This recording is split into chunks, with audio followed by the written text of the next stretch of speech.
અગ્નિરૂપ અને બીજું સુધારૂપ. એની પણ ચર્ચા આપણે ત્યાં કીર્તન સાહિત્ય કે સંસ્કૃત સાહિત્યમાં જોવા મળે. અગ્નિરૂપ તો શ્રી મહાપ્રભુજી છે જ, અને એના અનેકવિધ પ્રસંગો. એ રીતે સુધારૂપ કે જ્યારે પ્રભુ વેણુનાથ ऐसी बंसी बाजी बन घन में व्याप रही धुनी महामुनिनन की समाधि लागी और सो लक्ष्मण भट्ट गए द्वार. એ જ સુધા.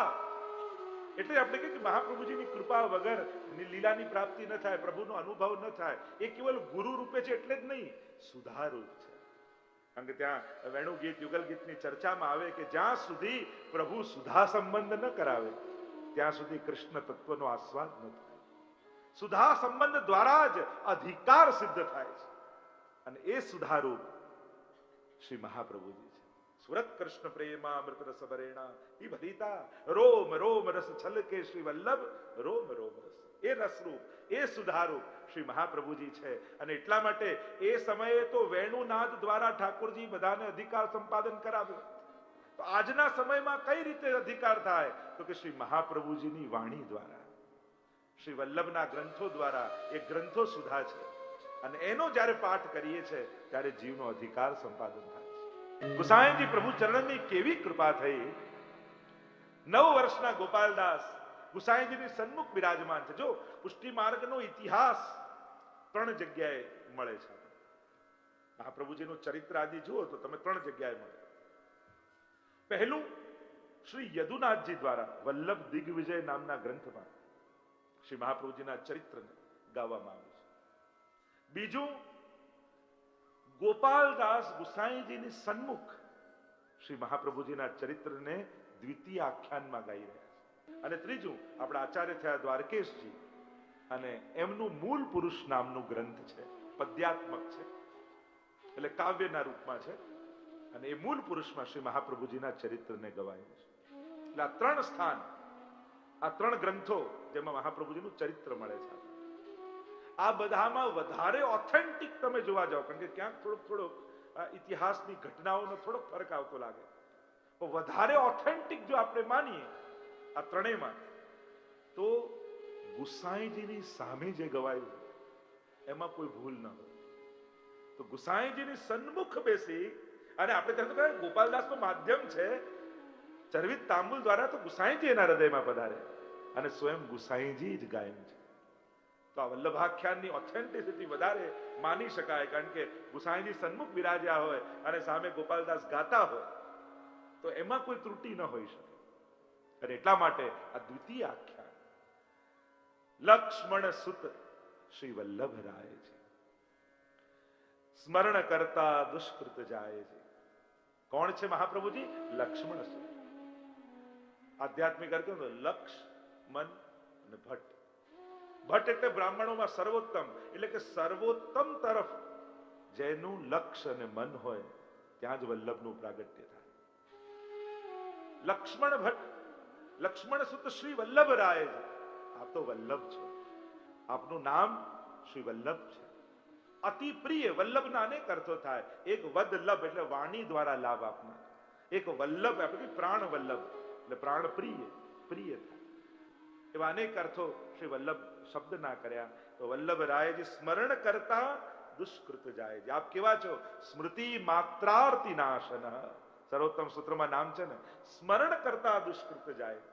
જો આપણે ત્યાં સાધના, મંત્ર, તપ, પાઠ એ તો પછીની વાત છે. જીવને વિશુદ્ધ બનાવવા માટે અન્ય જગ્યાએ પહેલા શુદ્ધ થાવ, પછી સ્વીકાર. પુષ્ટિ માર્ગમાં સ્વીકાર થાય પછી આપમેળે શુદ્ધિ થઈ જાય. મર્યાદા માર્ગમાં સારો એ મારો, એમ ભગવાન કે સભક્ત મેં પ્રિય, સભક્ત મેં પ્રિય લિસ્ટ આપે. આવા ગુણ હોય એ ભક્ત મારો મને પ્રિય છે, સારો એ મારો. પુષ્ટિ માર્ગમાં જે મારો એ સદાય સારો છે. મામે વયે પ્રપદ્યંતે માયા મેતામ તરંતિ તે. ગીતાજીમાં પણ કહ્યું અપી ચેતસુ દુરાચારો ભજતે મામ અનન્ય ભાગ સાધુ રેવ સમંતવ્ય સમ્યક વ્યવસ્થિતો હિસા. કર્મથી છૂટી શકાય. સમય કરતા પહેલાય મળે ને ભાગ્ય કરતા વધારે મળી શકે. અત્યાર સુધી આપણે ભલે માનતા હોય સમયથી પહેલા કોઈને ન મળે, ભાગ્યથી વધારે. કૃપા થાય તો બધું સંભવ છે. જ્યારે શ્રી વિઠ્ઠલનાથ વિચારે રે તેને પ્રગટ પદાર્થ ચારે રે. અને એટલા માટે વૈષ્ણવે ભાગ્યને પકડીને પણ નહીં બેઠા રે. જેવા છો એના શરણે જતા. ભલે ગાડી તમારી ન હોય, કોઈ શેઠજીની હોય, પણ તમે લિફ્ટ માંગીને બેસી ગયા, તમે પહોંચી જ જાઓ છો. એમ કોઈ મહાપુરુષનો આશ્રય કરી લઈએ. પેલું કહે ને, નાનકડી કીડીને અહીંયાથી અમેરિકા જેવો ના જઈ શકે, પણ જે પ્લેનમાં બેસવા જતો હોય એના કોટના ખિસ્સામાં ચડી જાય તો વગર પાસપોર્ટ ને વિઝાએ પહોંચી જાય. એમ આપણે ગોલોકધામના અધિકારી નથી, જઈ શકીએ એવા કોઈ ગુણ નથી, પણ જે એના અધિકારી છે એવા વલ્લભના ચરણને પકડી લઈએ ને તો આપણે પહોંચી. આશ્રય મહાન છે આપણો. જેનું શરણું લીધું છે એ સર્વસમર્થ છે. ગૌરવ એ વાતનો કરજો, હું ઉત્તમ છું એ વાતથી તો અહંકાર આવશે. મારો ગુરુ શ્રેષ્ઠ છે, મેં જેનો આશ્રય લીધો એ પ્રભુ મારો હરિ સર્વસમર્થ છે, અને એટલે નિશ્ચિંતા ભજે. કારણ કે સર્વસમર્થનો આશ્રય કર્યા પછી શેની ચિંતા? સ્મૃતિ માત્રાર્થી નાશન, સ્મરણ માત્રથી દુઃખનો નાશ. એટલે આપણે ત્યાં સાધના આરાધના અને આનાથી વિશુદ્ધિ નથી. આપણે ત્યાં અનેક જીવો પાપથી ભરેલો હોય, અનેક પાપોથી ભરેલો જીવ, પણ અજાણતા અજાણે અધર્મી નાહી ગયો તોય માએ કર્યો ઉદ્ધાર. આ પુષ્ટિ માર્ગ. અનેક દોષોથી ભરેલો જીવ પણ પ્રભુના શરણે આવી અજાણતા નામ લેવાઈ જાય તોય કૃપા કરે છે. અરે સ્નાનની વાત જુદી, પાનની વાત જુદી. યમુનાજી તો કેવા છે, તોતા જન્મ સુધાર. શ્રી મહાપ્રભુજી કેવા છે, એમની સેવા કરો, એમને બતાવેલો પાઠ કરો, એમને બતાવેલી આરાધના કરો, ને પછી પાપથી, અરે ના, સ્મૃતિ માત્રાર્થી નાશન. સ્મરણ કરતા દુષ્કૃત જાય. કેવલ સ્મરણ કરવા માત્રથી સર્વ અપરાધોમાંથી મુક્ત કરી દે છે. આપણી ત્યાં તો વાર્તા સાહિત્યમાં તમે જુઓ, આ અડેલની વાર્તા પ્રસંગ આવતો ને, કે એમના સજાતી બાઈ માજી રહેતા અને એમનાથી બહુ ઈર્ષા કરતા મહાપ્રભુજીથી, કે અમારા જ જ્ઞાતિના છે ને લોકો એમને ઈશ્વર માને છે અને અમને પૂછતા નથી. એટલે મુખિયાજી, ભીતરિયાજી, જલગરિયાજી કંઈક અપરસ કરીને જાય ને, કંઈક ને કંઈક એવું નાખી દે કે એમની અપરસ છવાઈ જાય. એક વાર, બે વાર, 3 વાર થયું એટલે જલગરિયાજી કંટાળ્યા અને કહ્યું કે મહાપ્રભુજીને આવીને ફરિયાદ કરી કે આ આવું કરે છે ને અમારી અપરસ છવાઈ જાય છે ને કેટલી વાર સ્નાન કરું.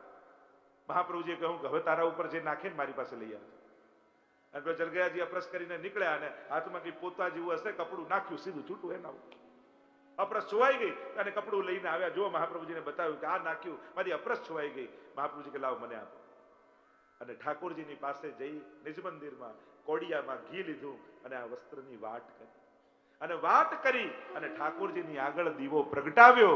જેમ જેમ વસ્ત્ર બળતું ગયું એમ એમ માજીનું અંતઃકરણ વિશુદ્ધ બની ગયું. ભૂલ સમજાઈ દોડતા આવ્યા, ચરણે પડ્યા, ક્ષમા કરો. સ્મરણ કરતા દુષ્કૃત જાય. કેવળ સ્મરણ જીવ કરી લે. શ્રી મહાપ્રભુજીનું સ્મરણ કરવા માત્રથી જીવ નિર્દોષ થાય છે. અને એટલે જ તો સેવામાં જતા પહેલા આપણે ત્યાં એક ક્રમ છે, મહાપ્રભુજીનું, યમુનાજીનું, ગુસાઈજીનું સ્મરણ કરાય છે અને પછી જગાવા આદિનો ક્રમ કરવામાં આવે છે. જય જય શ્રી વલ્લભ પ્રભુ વિઠ્ઠલેશ સાથે નિજ જન પર કરત કૃપા ધરત હાથ હે માથે.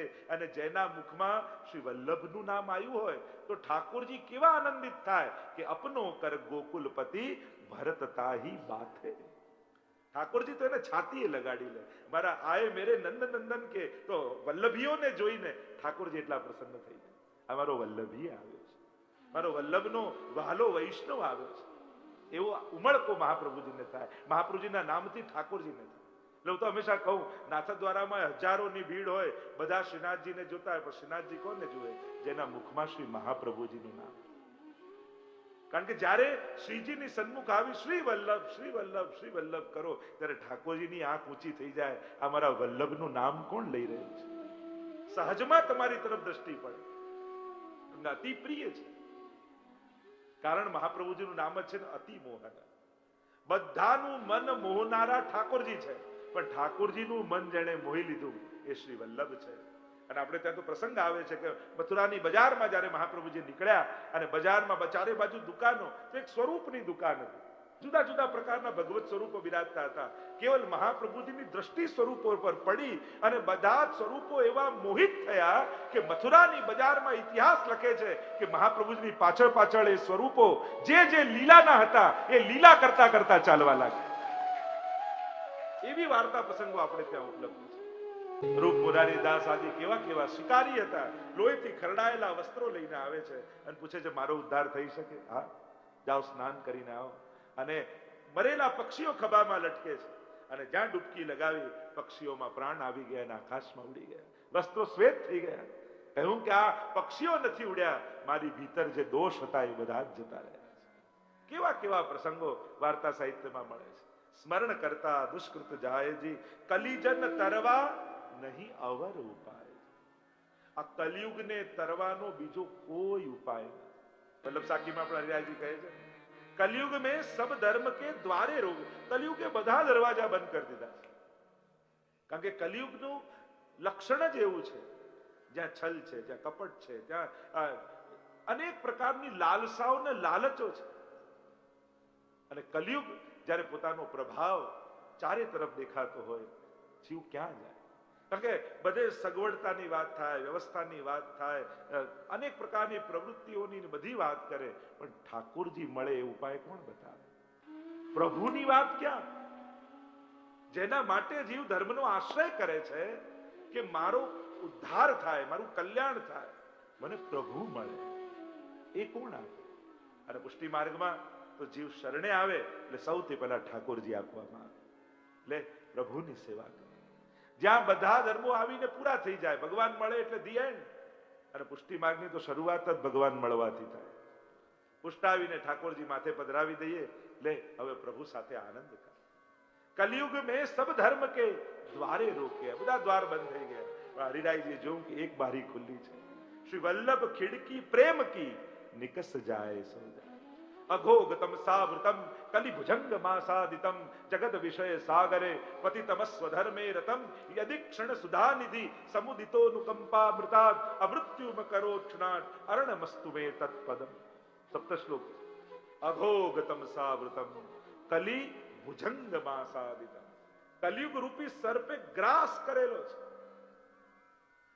આ ભુજંગ કલિયુગને સર્પની ઉપમા ભાગવતજીમાં પણ આપે. વાઘ આવે તો ખબર પડે, સિંહ આવે તો ખબર પડે, હાથી આવે તો ખબર પડે, પણ આ સાપ ક્યારે ઘરમાં ઘૂસી જાય ને ખબર ન પડે. કલયુગ પણ એવો જ છે. કેવા કેવા રૂપ લઈને પ્રવેશી જાય આપણા જીવનમાં. કલી એટલે ક્લેશ. આ કલીનો યુગ. કલી એટલે કળી. બધાના મન કળીની જેમ બીડાઈ ગયા છે. પણ ભક્તિ માર્ગાબ જે માર્તંડ એવા સૂર્ય શ્રી વલ્લભ જીવનમાં આવે ને તો જ આ મનરૂપી કળી ખીલે છે. બાકી તો બધું બીડાયેલું છે.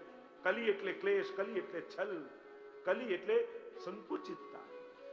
અને એવા સમયે તો કલીજન તરવા આપણા ભગવદીઓ પણ કહે છે ને, આ કલયુગમાં શ્રી વલ્લભ અવતાર થયો, શ્રી મહાપ્રભુજી પધાર્યા. કારણ આ કલયુગમાંથી તરવા માટે. બીજો કોઈ, કારણ કે નિસાધન જનહિત કરવા શ્રીનાથ વિઠ્ઠલ આવ્યા. સાધન કરી શકે એના માટે તો માર્ગો હતા, પણ જે નિસાધન જીવો છે એના માટે કયો માર્ગ? તો શ્રી મહાપ્રભુજી ભૂતલ પર પધાર્યા. કલિજન તરવા નહીં અવર ઉપાયજી, યજ્ઞ પુરુષ હરિના શ્રુતિ ગુણ ગાય. આ કોણ છે? તો કે યજ્ઞ પુરુષ. યજ્ઞ નારાયણ ભટ્ટની કથા આવે છે. મહાપ્રભુજીથી 7મા પૂર્વજ યજ્ઞ નારાયણ ભટ્ટ, કાંકરવાડ ગામ, આંધ્રપ્રદેશ. અને આવો તેજસ્વી બ્રાહ્મણ કુળ, તૈલંગ કુળ. યજ્ઞ નારાયણ ભટ્ટ સોમ યજ્ઞ કરી રહ્યા છે. અને સોમ યજ્ઞ કરતા કરતા જ્યાં છેલ્લી આહુતિ આપી એ જ ક્ષણે યજ્ઞ કુંડમાંથી સાક્ષાત પ્રભુ પ્રગટ થયા. મદન મોહનલાલ પ્રગટ થયા. આશ્ચર્ય થયું. વચન આપ્યું, તમારા કુળમાં 100 સોમ યજ્ઞ પૂરા થશે ત્યારે હું પોતે પધારીશ. અને આમ નક્કી થયું. 100 સોમ યજ્ઞ થશે અને પછી આખા કુળની અનેક પ્રકારની પરંપરાઓ જેમ જેમ વંશજો આવતા ગયા, કોઈ 28 સોમયજ્ઞ કર્યા, કોઈ 5 સોમયજ્ઞ કર્યા, અને છેલ્લો સોમયજ્ઞ 100મો કાશીમાં લક્ષ્મણ ભટ્ટજીએ કર્યો. પ્રયાગમાં કુંભ ભરાયું છે. બધેથી સંતો, મહાત્માઓ, આચાર્યો આવીને નિવાસ કર્યા છે. લક્ષ્મણ ભટ્ટજી પધાર્યા. 100મો સોમયજ્ઞ પૂર્ણ થયો છે. ઇલમમાં ગારુજીને ગર્ભ રહેલો છે અને એટલામાં યવનોનો ઉપદ્રવ થયો. હાહાકાર મચી ગયો ચારે બાજુ. બધા પોતપોતાના સ્થળો પર પાછા ફરવા લાગ્યા. લક્ષ્મણ ભટ્ટજીને પણ થયું કે અમે પણ પાછા જઈએ. અને આમ વિચાર કરી ત્યાંથી ગાડામાં બિરાજમાન કરીને આગળ ચાલ્યું છે ગાડું. જતા જતા જતા ચંપારણ્ય અને ચંપારણ્ય ધામ આવ્યું. આગળ સુંદર રીતે વર્ણન પણ કરવામાં આવ્યું છે. ચંપારણ્ય ધામ, બાળકનો પ્રસવ થયો 7મા મહિને. થયું કે નિશ્ચેતન જાણી બાળક મૃત હશે એમ કરીને મૂકીને આવી ગયા. આગળ ચૌડા ગામમાં જઈને નિવાસ કર્યો છે. સ્વપ્નમાં આવ્યા પ્રભુ લક્ષ્મણ ભટ્ટજીને આજ્ઞા કરી, તમારા પૂર્વજોને જે વચન આપ્યું હતું એ નિભાવ્યું છે, બીજું કોઈ નહીં, હું પોતે પ્રગટ થયો છું. આપ જલ્દીથી પધારો અને મારો સ્વીકાર કરો. ઇલમા ગારુજીને બધી વાત કરી છે. અને જ્યાં વાત કરી ઇલમા ગારુજી તો તૈયાર થઈ ગયા. લક્ષ્મણ ભટ્ટજી ઇલમા ગારુજી પહોંચ્યા છે પાછા જ્યાં બાળકને સુડાવીને આવ્યા હતા. અને હવે તો જુએ તો ચારે બાજુ અગ્નિ છે અને મધ્યમાં સુંદર શ્યામ વર્ણ બાળક પોતાના ચરણના અંગુષ્ઠને મુખમાં પધરાવી કિલકારીઓ કરી રહ્યું છે. જોતાની સાથે ઇલમા ગારુજીના નેત્રો ભરાઈ આવ્યા. આ તો આપણું જ બાળક છે, પણ ચારે બાજુ અગ્નિ છે, કેમ કરીને એને લઉં? લક્ષ્મણ ભટ્ટજીએ કહ્યું, જો આપનું બાળક હશે તો નિશ્ચિત અગ્નિ આપને માર્ગ આપશે. ધીમે પગલે ઇલમા ગારુજી આગળ વધવા લાગ્યા અને આકાશમાં તો દેવતાઓના વિમાનો આવવા લાગ્યા. થયું, અરે ગોકુળમાં નંદ મહોત્સવ થયો ત્યારે તો અમે રહી ગયા હતા, પણ ફરી પ્રભુ પ્રગટ થયા છે. આ લાભથી વંચિત ના રહી જઈએ. આયે દેવ વિમાન આયે દેવ વિમાન ચઢ ચઢ. એ નંદ મહોત્સવ સમયે કેટલાક દેવતાઓ રહી ગયા, મોડા પડ્યા, નંદ મહોત્સવના દર્શન ન થયા. આ વખતે એ દેવતાઓએ કહ્યું કે આ વખતે પહેલા જતા રહેવું છે. જેમ વૈષ્ણવ ધક્કો મારીને આગળ ના આવી જાય, દર્શન રહી ના જાય, એમ એક એક તે આગે બડબડ એકબીજાથી આગળ વિમાન લઈ અને જલ્દી પહોંચવાની ઉતાવળ છે. નંદ મહોત્સવ થઈ રહ્યો છે. એ જ પ્રભુ મહાપ્રભુ રૂપે પધાર્યા છે. આ વખતે દર્શન ચૂકી નથી જવા. આકાશમાં આવીને પુષ્પ વર્ષાવ કરવાના. બધા જ ઋષિઓ જે ચંપારણની આસપાસ રહેતા, યજ્ઞ કરતા, બધા જ મંત્રો વેદના ભણતા ભણતા આવી ગયા છે. અને જાણે આ કોઈ અલૌકિક ગોકુળ છે, આદિદૈવિક. સમસ્ત બ્રજભક્તો પ્રગટ થઈ ગયા. અને જેવો નંદ મહોત્સવ સારસ્વત કલ્પમાં નંદ બાબાના ઘરે થયો, એવો જ નંદ મહોત્સવ આજે ચંપારણમાં થઈ રહ્યો. નંદ ઘેરા આનંદ ભયો, લક્ષ્મણ ભટ્ટ ઘેરા આનંદ ભયો ના ધ્વનિઓ ગુંજી રહ્યા છે, નાચી રહ્યા છે, કૂદી રહ્યા છે, આનંદ કિલ્લોલ કરી રહ્યા છે. બોલો શ્રી વલ્લભાધીશ કી જય. આ ચંપારણની ભૂમિ એ સ્વામીજીની ભૂમિ છે. અનેક ભાવાત્મક ક્રમ બતાવવામાં આવે. ચંપા એ સ્વામીજીનો વર્ણ છે. એટલે કે ચંપા તો મેં તીન ગુણ રૂપ રંગ અરુવાસ, અવગુણ તો મેં એક હૈ ભ્રમર ના આવે પાસ. તારામાં રૂપ રંગ ગુણ બધું જ છે, એક જ અવગુણ કે ભ્રમર તારી પાસે નથી આવતો. અને ત્યારે કહ્યું કે ચંપક વર્ણી રાધિકા ભ્રમર શ્યામ કો દાસ, પર સ્વામીજી કો જાની કે ભ્રમર ના આવે પાસ. આ તો સ્વામીજીનું વન છે અને સ્વામીજી રૂપ શ્રી વલ્લભ ત્યાં પ્રગટ થયા છે. અને આમ યજ્ઞ પુરુષ હરિના શ્રુતિ ગુણ ગાય છે. વેદો જેના ગાન કરે, પુરાણો જેના ગાન કરે છે કે આવું સ્વરૂપ, આવો અવતાર ભૂતલ પર શ્રી વલ્લભ રૂપે પ્રભુનો થશે. ગાય શ્રુતિ ગુણ રૂપ અહર્નિશ ધરી ધ્યાન વિચાર. લોકો એમ કહે કે વેદમાં નિરાકાર બ્રહ્મની ઉપાસના છે. મહાપ્રભુજી અર્થ કરે, નિરાકાર એટલે આકાર વગરના નહીં, લૌકિક આકાર વગર, અલૌકિક આકાર રૂપધારી, એ તો નિરાકાર છે. વ્યાપકતા, એની વિરાટતા નિરાકાર જેવી ભાસે છે. જેમ તમે કોઈ દરિયા કિનારે ઉભા રહો તો તમને એમ લાગે કે આનો તો છેડો જ નથી. એની વ્યાપકતા તમને અસીમિતતા દેખાય, પણ ક્યાંક સીમા છે. ગાય શ્રુતિ ગુણ રૂપ અહર્નિશ, એનું રૂપ વેદો ગાય છે. આનંદ માત્ર કરપાદ પરકો દરાદી રસો વૈસ, અનેક રૂપે આ આનંદ રૂપ, આ રસરૂપ પરમાત્માના ગુણ ગાયા છે. તો ગાય શ્રુતિ ગુણ રૂપ અહર્નિશ ધરી ધ્યાન વિચાર, અને આનંદ રૂપ અનુપ સુંદર પામે નહીં કોઈ પાર. આપ કેવા છો? આનંદ અનુપ, જેની ઉપમા ના આપી શકાય. અમુક વસ્તુની ઉપમા ન હોય. તમે કોઈ સુંદર ગાતું હોય તો આ તો કોયલ જેવો કંઠ છે, પણ કોયલને કોની ઉપમા આપીને સમજાવો? ક્યાંક તો એની સીમિતતા છે. એમ શ્રી મહાપ્રભુજીના સૌંદર્યને, એના આનંદને, એના રૂપને કોની ઉપમા આપી? કારણ કે દરેક ઉપમાની સીમા છે. અને એટલે શિક્ષાપત્રમાં તો હરિરાયજી એ સમજાવ્યો કે ગિરિરાજજી, યમુનાજી એને ગમે તેની સાથે સરખાવવું બી નહીં. શ્રી વલ્લભ નામ ધેય સદૃશો ભાવિ ન ભૂતોસ્ત્યપી, એમ સાહિત્ય કહે છે. વલ્લભ જેવું કોઈ હતું નહીં, વલ્લભ જેવું છે નહીં, અને એમના જેવું કોઈ થશે નહીં. એની સમાનતા કોઈની સાથે ન થાય. કારણ કે કોઈની મોટા સાથે સમાનતા કરો તો એનું સન્માન, પણ નીચા જોડે સમાનતા કરો તો અપમાન કહેવાય. કોઈ તમારા ઘેર મહેમાન આવે એને એમ કે આ તમારા ઘરની બાઈ બિલકુલ તમારા જેવી લાગે છે, તમને કેવું લાગે? બાઈ ખુશ થાય પણ તમે તો નારાજ થઈ જાઓ. પેલી શું થાય, જો મને શેઠાણી જેવી કહે, પણ શેઠાણીનું શું થાય? એમ સમાનતા પણ કોની કોની સાથે થઈ શકે? હરિરાય મહાપ્રભુજી તો કહે, આપણે તો શું કોઈ પર્વત જોઈએ ને કેવું ગિરિરાજજી જેવું છે, કોઈ નદી જોઈએ કેવું યમુનાજી. અરે ગિરિરાજજી જેવું કોઈ હોઈ શકે? શું એને પર્વત જાણો છો? એ તો હરિદાસ વર્ય છે. યમુનાજી જેવું કોઈ હોઈ શકે? વ્રજ જેવું કોઈ હોઈ શકે? કોઈ જંગલ જેવું કેવું વ્રજ જેવું? અરે ના, એના જેવું તો કોઈ ન હોઈ શકે. હા, એને જોઈને એમની શુદ્ધિ થાય, પણ એમના જેવું આ ન હોઈ શકે. ગમે તેટલું એનું કુદરતી સુંદરતા હોય, પણ એમના જેવી અલૌકિક સૌંદર્ય નથી. છે તો લૌકિકતા, પ્રાકૃતિક સૌંદર્યતા હોય, અલૌકિકતા નથી. અલૌકિકતા તો ત્યાં જ છે. એને અનુપ સુંદર પામે નહીં કોઈ પાર, એને કોઈ પામી શકે એમ નથી. અને એટલા માટે આગળ કહ્યું, પ્રાણ પ્રતિ પ્રાગટ્ય કારણ કાંઈક કહું મતિ મંદ. મારી તો મતિ મંદ છે, હું કઈ બહુ વર્ણન કરી શકું એમ નથી. અને 9 વર્ષના બાળક છે ગોપાલદાસ તો, અને મહાપ્રભુજીનું પ્રાગટ્ય તો વર્ષો પહેલાની વાત છે.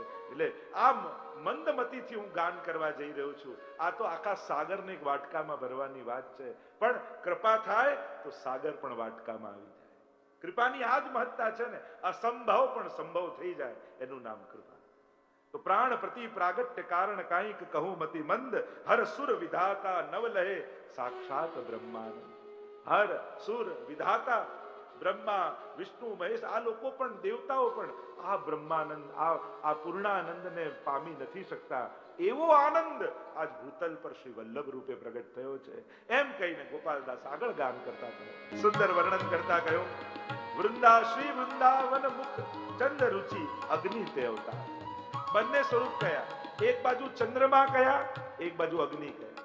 એક બાજુ સુધારૂપ કયા, એક બાજુ અગ્નિરૂપ કયા. શ્રીમદ વૃંદાવનેન્દુ પ્રકટિત રસિકાનંદ સંદોહરુ સ્ફૂર્જદ્રાસાદિ લીલા મૃત જલધિ પરાક્રાંત સર્વોપી શશ્વત તસ્સૈવ આત્માનુભાવ પ્રકટન ઉદ્દેશ્યાજ્ઞા પ્રાદુરાસ. જે વલ્લભાષ્ટકમાં શ્રી ગુસાઈજી પ્રભુ ચરણ મહાપ્રભુજીના સ્વરૂપનું વર્ણન કરે. આપણે ત્યાં 3 અદ્ભુત છે. એક સર્વોત્તમ સ્તોત્રમાં શ્રી વલ્લભના નામનું વર્ણન છે, વલ્લભાષ્ટકમાં સ્વરૂપનું વર્ણન છે, અને સપ્તશ્લોકીમાં ગુણોનું વર્ણન છે. મહાપ્રભુજીનું આરાધન આ 3 સ્તોત્રોથી થાય છે. સર્વોત્તમજી આપણે કરીએ છીએ, ને સર્વોત્તમજી તો કરવા જ જોઈએ. આપણે ત્યાં તો વૈષ્ણવની ગાયત્રી કહેવાય છે. યમનાષ્ટક, કૃષ્ણાશ્રય અને સર્વોત્તમ, આ 3 પાઠ તો દરેકે વૈષ્ણવે કરવા છે. જે કરવા તો છે, પણ સર્વોત્તમજી બહુ અઘરું લાગે છે.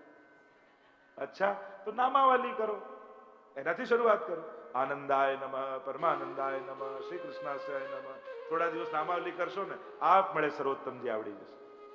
શ્રી વલ્લભની કૃપાથી જ આવડી જશે. આપણા લોજિક જ ઊંધા. અમને આવડતું નથી ને એટલે કરતા નથી. કેટલું રોંગ લોજિક. અરે આવડતું નથી એને વધારે વાર કરવું જેથી આવડી જાય. મૂકી દેવાથી તો આવડવાનું નથી. એને 4 વાર વધારે કરું તો જલ્દી આવડશે. પણ તમે મને સેવા આવડતી નથી ને એટલે કરતો નથી. આ તો એમ જ થયું, મને તરતા આવડશે ને તો જ પાણીને અડીશ. અરે પાણીમાં ઉતરીશ તો તરતા શીખીશ ને. કોઈ એમ કે ના, મને પાક્કું તરતા પહેલા આવડી જાય પછી જ પાણીને ટચ કરીશ, એના પહેલા અડવું જ નથી, તો ક્યારે આવડવાનું જ નથી. જે નથી આવડતું એ આગ્રહથી વધારે વાર કરે. મને શૃંગાર નથી ભાવતા, ઘરમાં કહી દો કે શૃંગાર તો હું જ કરીશ, આપ પણ આવડી જશે. તો પ્રભુ જ શીખવાડશે. આગ્રહ જ અનુગ્રહ કરાવે છે. આપણો આગ્રહ શિથિલ હશે તો અનુગ્રહ પ્રભુનો મોડો થશે. પણ આપણો ભગવાન મળતા કેમ નથી? એનું એક જ કારણ, આપણને એમના વગર ચાલે છે એટલા માટે. જે દિવસે એના વગર નહીં ચાલે એ દિવસે પ્રગટ થઈ જશે. આપણે ચલાવી લઈએ છીએ ને ચાલે છે.